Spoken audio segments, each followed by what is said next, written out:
కృప మనకు దొరకాలంటే నిబంధన చేయాలంటే నిందారహితంగా ఉండాలి. నిందారహితంగా ఉన్న వాళ్ళు సమర్పణలోకి రావాలి.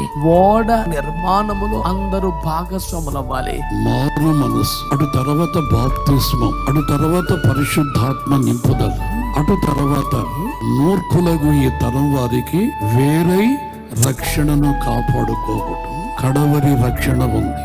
మన ప్రభు అయిన యేసు క్రీస్తు రాకడలో మనం నడిపించబడాలి.